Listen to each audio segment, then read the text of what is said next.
Hello, beautiful souls, and welcome back to Channel Your Light, Own Your Intuitive with myself, Erin Chandler. Was February a month or what?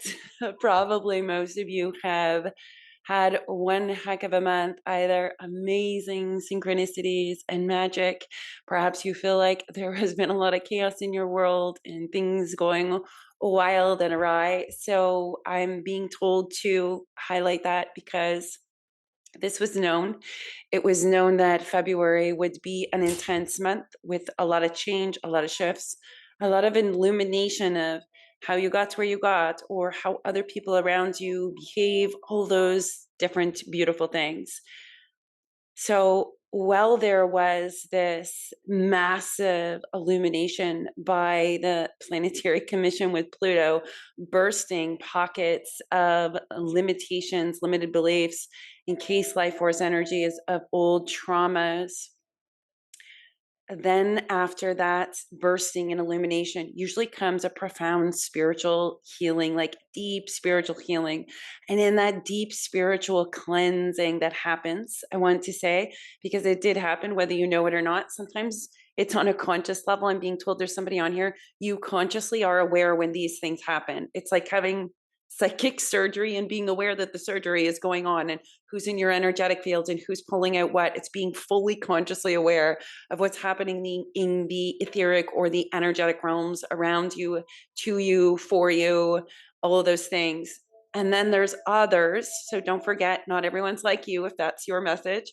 There are others who are completely unconscious to the shifts and the changes that are happening in the energetic fields, both in their internal world and the world around them.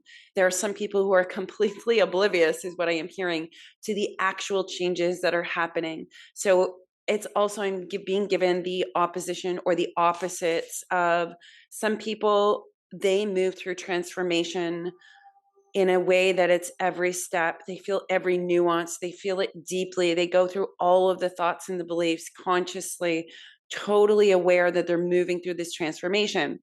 Whereas some other people are completely oblivious. They feel like nothing is happening. It doesn't appear that anything's happening. And then all of a sudden it's like a light bulb gets switched on.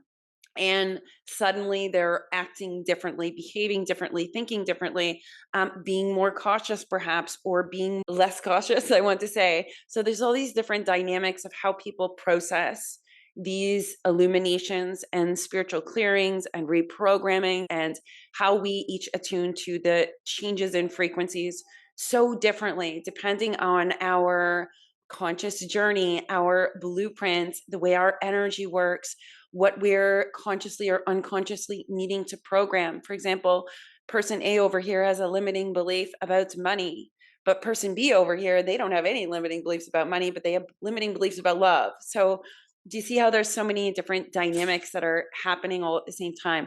And I'm not sure why Spirit's asking me to speak on this, but I am. Some people heal through deep hermit mode silence, and other people heal through a massive expression, a releasing externally of the energy internally. So there's both dynamics, and there's no one right to do it, and there's no wrong way to do it. There's only your way. We're all here mastering our own journeys. And I'm very, very excited actually for March, because each month brings a new nuance of energy, a new layer, a new dimension, a new perspective, a new opening, new portals. Every month is different. It's beautiful when you're in the present moment of all those cycles and seasons, I guess you could say. I'm very excited for March. Also understanding that January and February likely illuminated a lot of deep hidden things within a lot of the collective consciousness, coming from the subconscious up into our conscious awareness. That can be chaotic. It can feel like extreme bursts of energy. I'm feeling like somebody on here, you either had extreme emotions so that would suddenly burst forth, or extreme bursts of energy, feeling very powerful, that bursting forth. So it's kind of like all of these things are bursting out, being freed. Freedom, freedom is what I'm hearing, being freed. And in that freedom, there can be like this over energy that happens. And then we come into the balancing of it.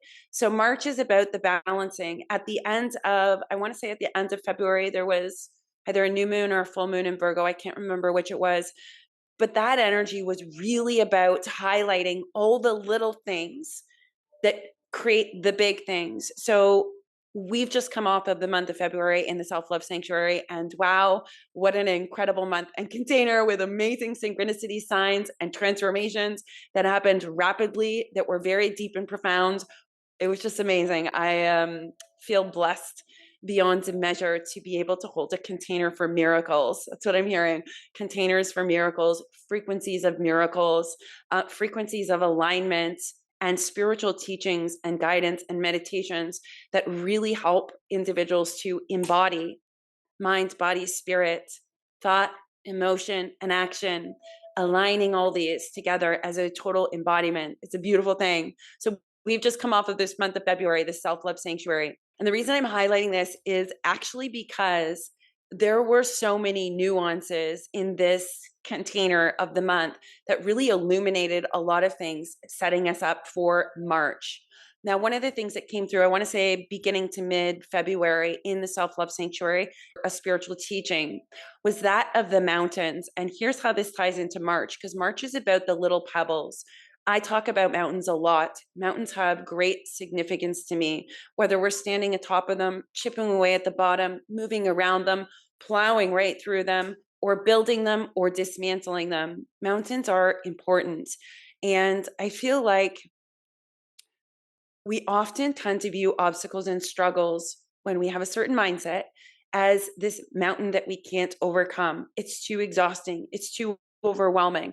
It's always the same thing. It's always the same mountain. Like, I'm not even going to bother. I'm not sure whose message that is, but that's how it's your higher self is saying these things like, don't give up because you want to be heard. Don't give up. And here's why. We need to take the metaphor of the mountain. We look at, here's mountain A right here, and here's mountain B. We have two mountains. Imagine my elbows as the top of the mountains. There's these two mountains. One is dark, a negative, pessimistic, a victim mentality. And this one over here is very light frequency. It's very in alignment. It's about positivity. It's about being a conscious creator and creating your own world. These two mountains are identical. They're identical because, one, a mountain is not this one big, huge, massive thing. A mountain is a million little pebbles. A million little pebbles stacked on top of each other with a consistent momentum enough to build that mountain. Now, most of us, and not everybody, this isn't everybody's journey, but you'll know if this aligns with you. Most of our mountains that we have been conditioned externally in the different systems, in our familial ancestral patterning, in our own experiences out of feeling like victims and feeling like we have no control and no power. This mountain over here of negativity, of victim mentality, of I'm not good enough, I'm not worthy enough, things will never change, whatever the story is, that is a mountain that is actually a million little pebbles. And this is important because when you can see it's a million little pebbles of you saying a million little I'm not good enough, a million little I'm not worthy, whatever it is, a million of those all stacked up together, these little pebbles created this mountain that feels overwhelming. And this is part of reprogramming, right? So if you think about it, let's look at this mountain over here of this person who is ridiculously positive, manifesting the life of their dreams in total alignment with their energy, and is very, very balanced. This person has created this mountain, that positivity, that mindset, that embodied state of being, because they have a million little pebbles that say, I am worthy, I can, I am. There's a million little I ams, a million little I can pebbles that they stacked up all together to create this immovable and unshakable mountain. That's how it's coming through. This is important because these are the itty bitty little things that make the big things. It's this itty bitty little action of I'm not good enough. That one thing takes you to this giant mountain of a state of embodiment of you're not good enough. And this little pebble over here that says, I can, I am divine, I create for the simple joy and sake of creating. I am worthy, I am love, I am the divine incarnate. When you say that a million little times over and over and over again, you create this mountain. So the question is, in March, We're illuminating all of these things.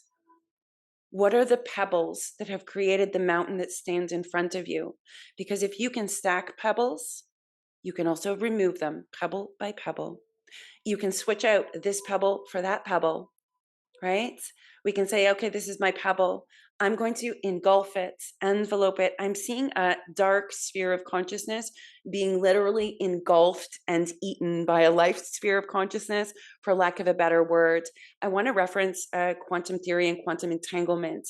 And the reason I want to do that is because one, it's coming through loud and clear from spirit, but it also helps you have like a scientific, energetic understanding of it. So when we look at energy, because that's what quantum theory describes as energy, right? The foundations of the energetic flow. It's almost like magnetic resonance. You can look at it through the different natural laws. You can look at this through so many different lenses and it will make sense to you. But I want to use quantum entanglement for this purpose. If we have a dark sphere of consciousness, and we have a light sphere of consciousness, think about spheres of consciousness. We have multiple subset of souls placed in different spheres of consciousness. They are quantum entangled, regardless of whether you're in Africa or whether you're in Canada. It does not matter. There is a quantum entanglement and a resonance or a mirroring that happens in the energetic quantum fields. You could go to the void if you wanted to. Those nuances and understandings are the reason they're showing me this. Ava says she just wants to like forget about the quantum theory and move to the state of the energy, because the energy of the formless is the first world. The third world, the third density and third dimension is the energy of form. That is where we play out how our energetic formless world creates the physical tangible form. That's what we're focusing on. So how did this little sphere of consciousness, the dark that says I'm not good enough and I'm not love and I'm not worthy, what did it create in the form? What did that energy create in the world of form? Interesting, isn't it? I bet you it created circumstances, people, a lack, disappointment, and betrayal. Let's look at the sphere of light, which is now going to engulf, reprogram, re-entrain, and entangle this dark sphere of consciousness into it. It's like Pac-Man, the old Pac-Man game. I don't know if you guys remember that. I think it was from the 80s, where the Pac-Man and the ghosts, and the Pac-Man could come and eat the ghosts, eat the macchio, eat the illusions, the ghosts of the past, the ghosts of trauma, the energy that that carries, I guess you could say, ghost programming of the past. Interesting that it's coming through like that. But they're showing me this white sphere, white frequency. White frequency is very important. White ray frequency comes on and engulfs, entangles, and entrains that dark sphere of consciousness. That dark sphere, let's say it starts out as black. Let's say it's totally black in there.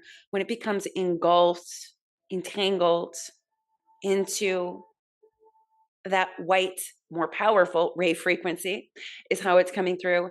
It actually, that dark sphere of consciousness begins to get gray. It breaks up the darkness and the black. It changes it to the color of gray, the resonant frequency of gray. And slowly over time, that entanglement, that energetic resonance or entrainment of that stronger, brighter sphere of consciousness, that white ray frequency, breaks down the barriers, breaks apart the denseness of the darkness, because usually darkness is very, very dense. It breaks it apart. It moves through transformation. It moves through those gray areas. And then it starts to transform and becomes completely entrained into that lighter white ray frequency.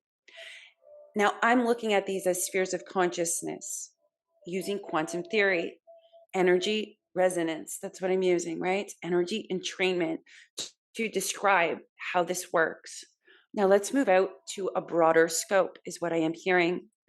When you understand that your consciousness affects the collective consciousness, you will begin to understand how the work that you have done on yourself and your clear, rare vessel and frequency, when maintained, amplifies its power, strengthens it, and moves over to entrain these lower dark energies. You do not need to move down into the darker spheres of consciousness or into lower vibrations. In fact, you need to maintain your higher vibration because that's what actually naturally, it doesn't require an effort, it naturally transmutes, breaks down the darker spheres of consciousness and thought forms that are entangled with that darker sphere of consciousness. We want to take these positive reinforcement thoughts, beliefs, subconscious and conscious alignments, and we want to implant them into the darker spheres of consciousness. And when I say implant, that's planting seeds of light. That's what we were doing in the past. Now we are completely engulfing because the seeds have risen. The seeds have risen and bloomed to a capacity that is full enough to be able to maintain that higher vibrational frequency, to be able to engulf those darker spheres of consciousness. For those of you, I'm being reminded of a quote that I had channeled in from Spirit, and it was, of course, your light is so bright in all of this darkness. And what does that light attract in the darkness? It attracts the flies. But don't worry, darling, the dragonflies are coming to eat them. So it's almost like this resonance of before. It's like you've been this little bright, here's what your guides and team are saying. You've been this little bright light amidst tremendous darkness. It is now for the light to have illuminated the darkness. You're no longer being placed in the darkness. The darkness, in a sense, kind of gets entrained by your light, naturally breaking it up as it comes closer and closer and closer, changing to the nuances of gray, and then entraining to the resonance, entangled with the frequency of absolute white ray frequency, divine one spiritual consciousness enlightenment. Here's why this is important. In the duality, that's still oneness. Dark is still oneness, light is still oneness. High vibration is still oneness, low vibration is still oneness. These are all technically oneness because we're all part of the one. And then there's the aspect of moving into that in training on the energetic consciousness fields into that oneness. This does not mean the white ray frequency or the light frequency is taking away from the free will of the dark frequencies. Dark frequencies now come closer in order to be broken apart, in order to be transmuted, in order to elevate in this next stage of the journey. This is often done. I'm being shown the two mountains again. Think about the mountains dwindling and dwindling and dwindling. As we take, let's say there's no positive mountain for you here. Let's say it's a little molehill, and there's this giant mountain of dark thoughts, dark belief, trauma, and experiences. We're now carrying these little pebbles of I'm not good enough back down. We're taking it off piece by piece. And we're coming down to the middle where that white ray frequency is, the center balance. We are discarding the dark petal and we are picking up the pebble of light that says, I am good enough. The opposites, I am good enough. And we're building one on top of the other, on top of the other. Everything we bring down or dismantle or destroy or destruct from that dark mountain that we have. And we use that to find the pearl of wisdom in the middle, the light in the dark, the diamonds gleams in the fire, right? We build up that white light mountain. It is incredibly powerful and much less overwhelming to be able to view it from that state. And what does this require? Awareness. And what's awareness? It's your superpower. Awareness is your superpower. I'm being told it's really important that if you're aware of something, you are immediately in a state of power. You are immediately in a position of power because when we have awareness, we get to make a choice. Am I going to take this path or this path? Now that I'm aware that there's actually two paths, there's actually two ways. Forget the hundreds of millions of other paths and other ways. Just focus on the three, Holy Trinity, right? We're here in the balance, in the center point. The center point is not attached to the outcome of this path, nor the outcome of that path. If you take this path, you're going to be attached to that outcome. If you take that path, you're going to be attached to that outcome. But the center point, the equilibrium, the present moments, right? Past, present, future. Look at the paths that way. This present moment, that awareness is your superpower. If we could bring awareness to everybody, or the second we become aware of something, we think, oh, it's this again. Oh, I'm being taken down that again. Oh, I know this old energy. No, my friends, This is your superpower. Your awareness is your superpower, and make a change to be able to make the change that you've been asking for, but consistently presented with a very limited awareness of only this one path. Your awareness that there is multiple paths at this point in time, that the mountain is in fact a million little pebbles that you get to control and can easily take one pebble at a time, one step at a time, puts you into conscious creator mode, puts you into being consciously aware. These little things make up the big things. That dang mountain does not exist unless a million little pebbles came together to form and shape it in a momentum. They're all just a million little pebbles. Think about every second of the day.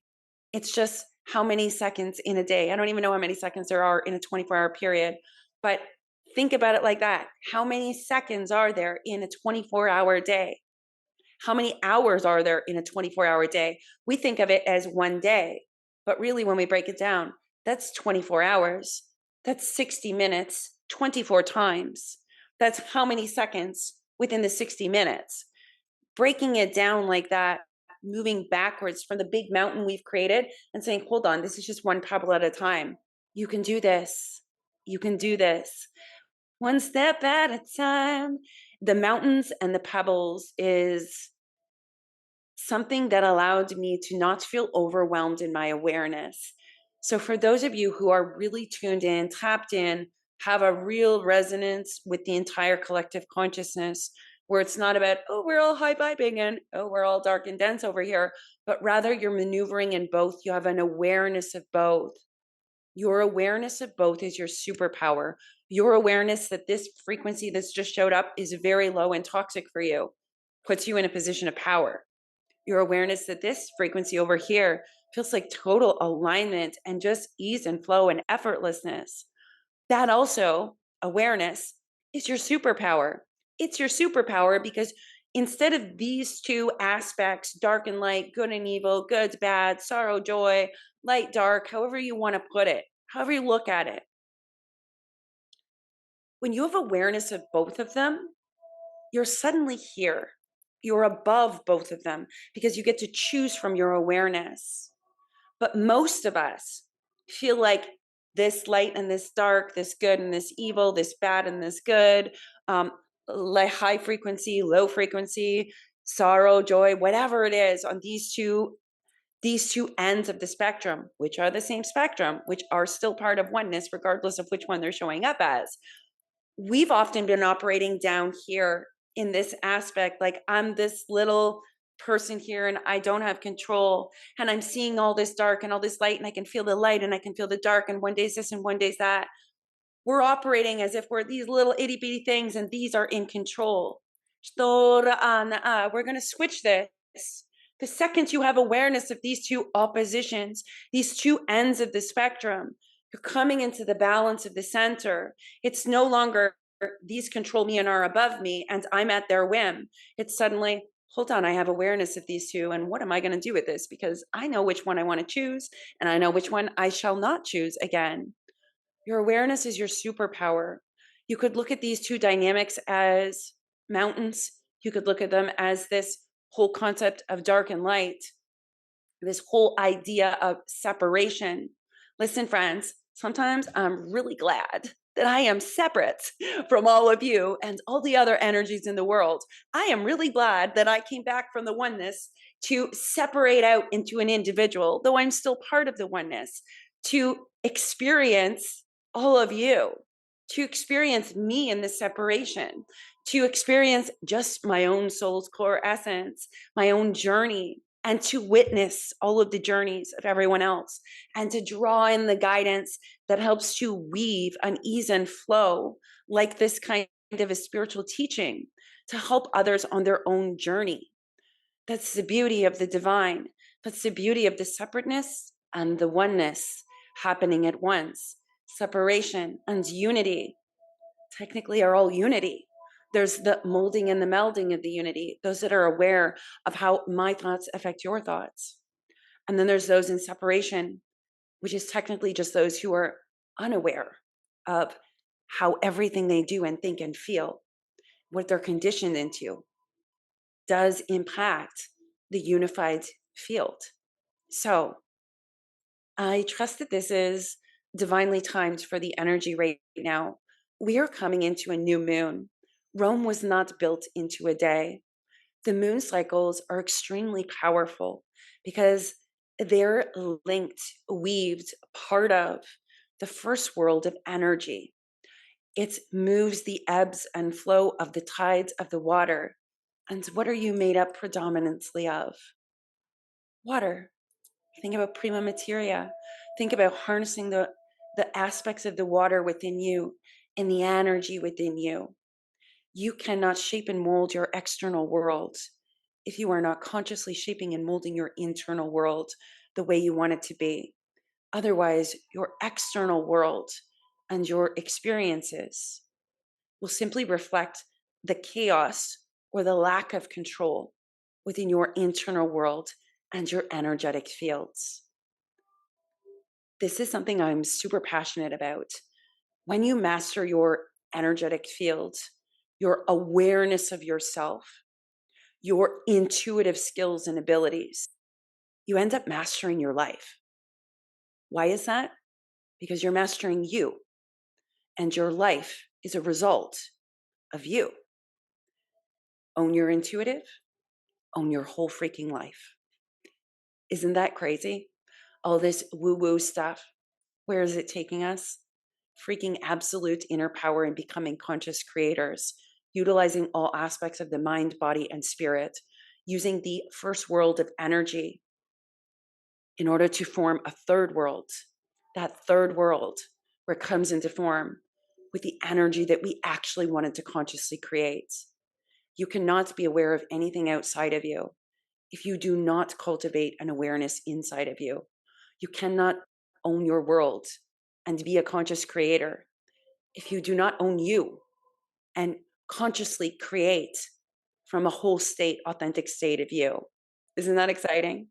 Hence why, whenever I run my Own Your Intuitive program, which the doors are finally open for, hallelujah, we begin on the spring equinox with 3 entire months of practical theory, online classes and courses that I have been teaching for years and added all new stuff in that I've downloaded and channeled. And of course, in-person live sessions where we get to channel the guidance, we get to actually practice the modalities, marrying that experiential learning with the actual practical tools and theories that back it up. So I'm both sharing this channel because I feel like this is important information for people to understand about the mountains, but I also want to invite you, welcome you into this container of the Own Your Intuitive Spring Intensive, where it is 3 months of absolute spiritual bliss and ridiculous miracles and transformation and change and light and building this unmovable, unshakable mountain of this high frequency. And the reason why it's immovable and unshakable is because you've actually got the foundations and the core essences and energies to be able to maintain that mountain, because that's what changes your life. That's how transformation happens. And dang, if you do it with spirit, it's like the freaking it's like the gates of heaven open is what I'm hearing. It's like the gates of heaven open. I can't even describe to you how people get activated, tuned in, turned on right into the frequency and start mastering themselves, because mastering yourself is how you master your life. It's how you master change. Be the change you wish to see. It's about being. It's a state of being.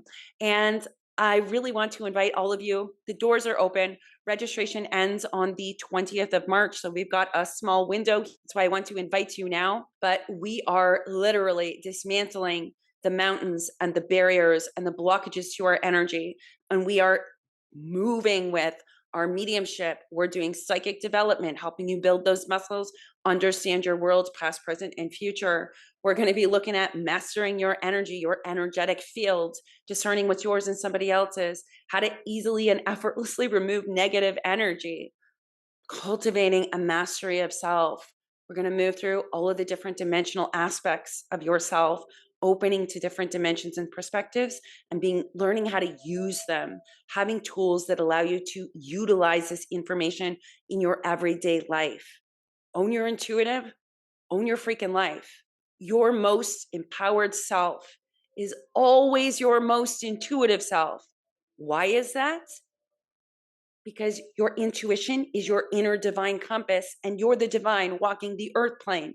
So, of course, you're going to be the most empowered when you're righted to your true north of your divine compass and you have total awareness and you've created an immovable holy trinity of the self.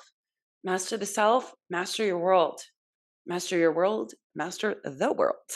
Because technically, it's still your world.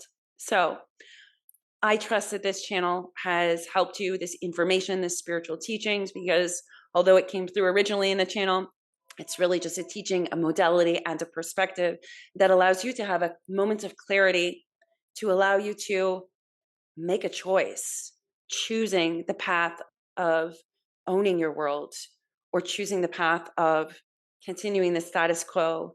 And I'm hearing for somebody, maybe tomorrow is your words.